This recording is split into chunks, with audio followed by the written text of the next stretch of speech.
Olá, eu vou compartilhar com você hoje 11 componentes relacionados aí ao modelo de negócio, para que você possa fazer análise e eu digo para você que você consegue, além de trazer uma linguagem simples para o entendimento de todos os níveis da sua empresa, também desenvolver adaptações ágeis em qualquer setor da sua empresa. Essa metodologia ela vem do ecossistema corporativo Expert Global, que certificou a primeira empresa no mundo na ISO de inovação.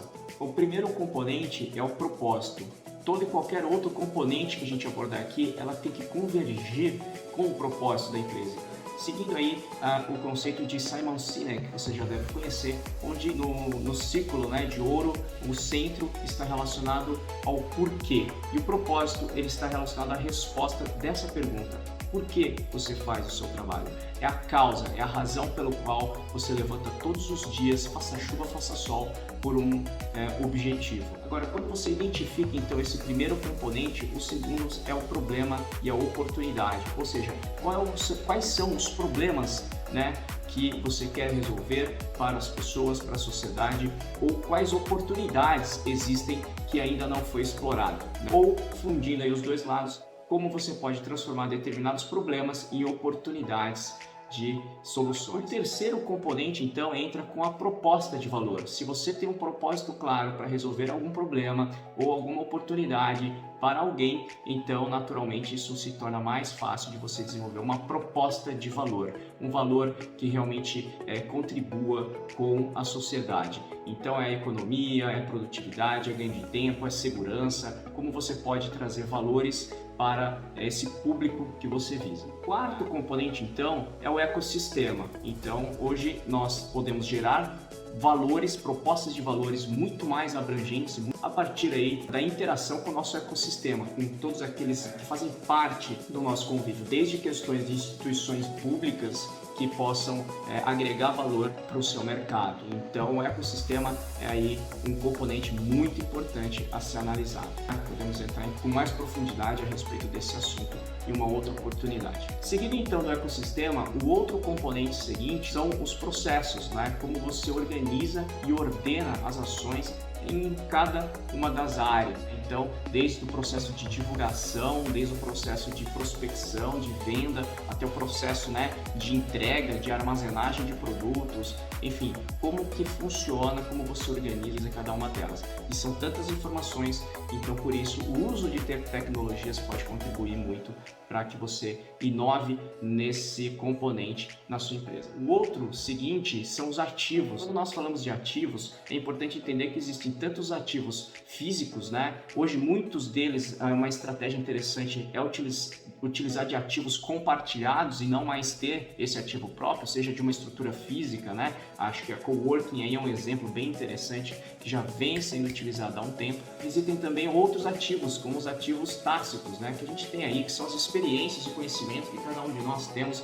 e que, se integrados devidamente, conseguimos potencializar isso e nos trazer muitos resultados. E daí para outro componente importante também, que são os clientes. O que vale salientar aqui a respeito disso podemos considerar aí os clientes diretos, que são aqueles que diretamente nos trazem receita, que consomem o nosso produto ou serviço. E também vale considerar os clientes indiretos, que não são aqueles que diretamente trarão aí a sua receita, não consumirão o seu produto ou serviço, mas tem aberturas para te levar para o seu público-alvo. Um exemplo que eu adoro utilizar quando eu aprendi foi na indústria farmacêutica, por exemplo, considerar estrategicamente os médicos como clientes.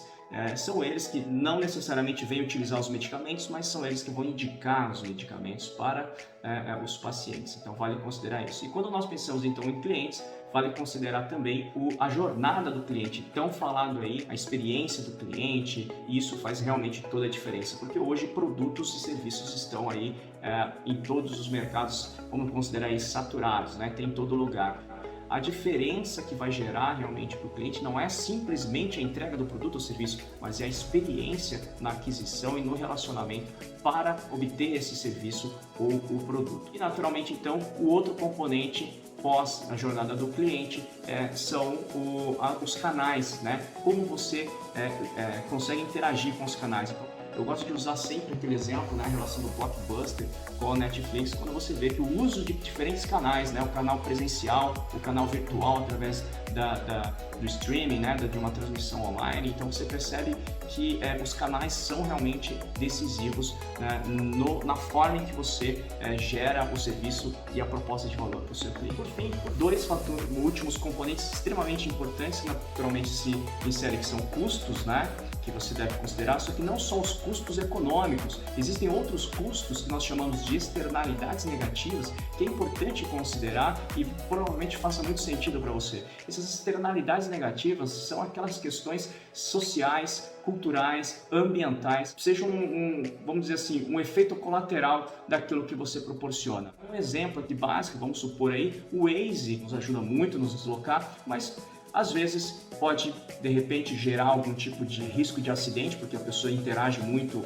ao dispositivo e acaba não dando atenção ao volante, né? Por exemplo. Então, esses são o tipo de fatores que geram custos para empresas não econômicos, mas que impactam no desenvolvimento do negócio. Também, por fim, o último componente, que são as receitas, os meios que você então monetiza, né, e gera receita, mas também, lembra, não está voltado somente à questão econômica, mas também aos impactos positivos, sociais, culturais e ambientais, que são muito importantes, e a gente pode também comentar mais a fundo isso em uma outra oportunidade. O importante é que nesse momento você consiga então levantar as informações sobre esse componente, esses 11 componentes, né, do modelo de negócio, consiga aí compartilhar com a sua equipe, todos compreenderem, e você percebe que isso permite você integrar todos os departamentos para a mesma percepção. Essa percepção da empresa sobre esses 11 componentes você pode também utilizar para desenvolver um modelo de negócio do seu departamento, dos seus departamentos. Então cada um deles vão ter uma visão de propósito, entender problemas de oportunidades, propostas de valor e assim por diante. E eu diria mais, dá para você também aplicar isso no colaborador, para os gestores e colaboradores, onde cada um então vai ter o seu próprio modelo de negócio, que a gente chama de Eu SA, e a partir daí todos os níveis, todos os colaboradores terem a mesma linguagem para desenvolver os resultados e principalmente inovação em todos os níveis da organização. Então é um prazer realmente poder conversar, compartilhar com você. Comenta aqui, né, quais os insights você teve, quais as dúvidas você tem, e no próximo encontro nós vamos aprofundar mais a respeito disso. Então, até breve.